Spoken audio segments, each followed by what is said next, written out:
其實是得相思，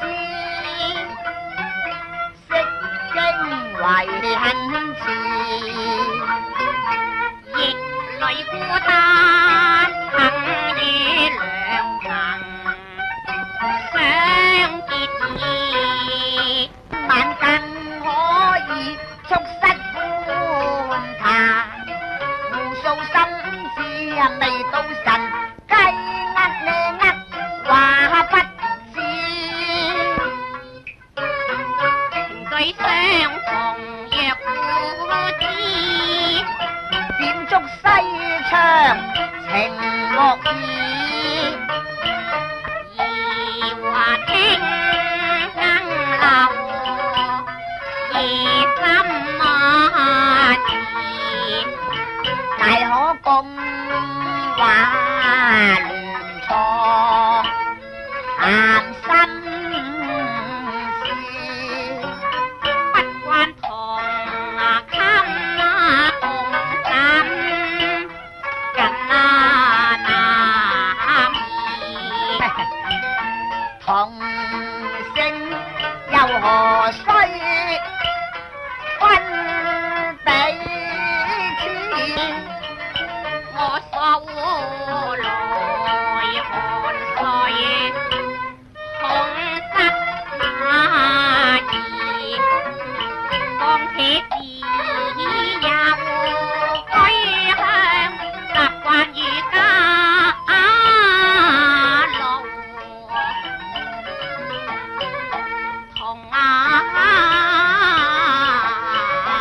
尾起對寒生全脾氣，難共良夜更不知聚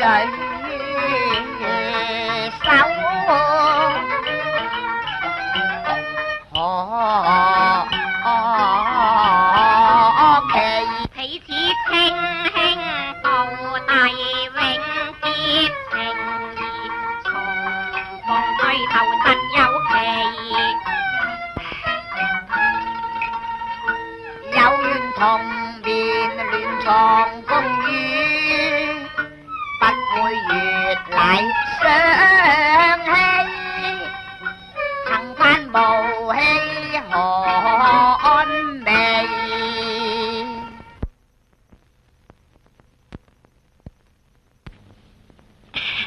義兄，各人有各人嘅習慣，我自有同伶仃同床共被，10年如一日，一唔同床啫，就成晚瞓唔着噶啦。義兄，請你多多原諒。阿公子啊，頭先你講得真係好笑啊！你話要伶仃陪你瞓，至瞓得着覺啊？咁啊，將來你娶埋老婆嗰陣雙雙咧，對對咯，咁仲要伶仃陪你瞓啊嘛，係嘛？阿秋，多事，快啲去瞓。哦，義兄，早唞。二弟，而家係咁早，都瞓唔着噶。就算你唔同我媽鋪啦，咁大家傾下都未遲啊。二弟，我真唔明白啦。但凡懂得武功嘅人，梗係好猛火氣嘅。你咁好武功，點解你又咁溫文呢？義兄，從外表睇人，往往會睇錯嘅。或者我故意裝成咁斯文，其實好似你所講嗰個玉面金剛咁野蠻都唔定呢。我睇你啊，包唔會都得啦。周公子啊，阿秋哥話唔肯同我媽鋪，係要同你瞓喎。咁我過去先啦。阿丁啊，咁你叫我抽翻過嚟啦。哦。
好在二弟你劍法如神嘅，若果唔係都唔知點樣啦。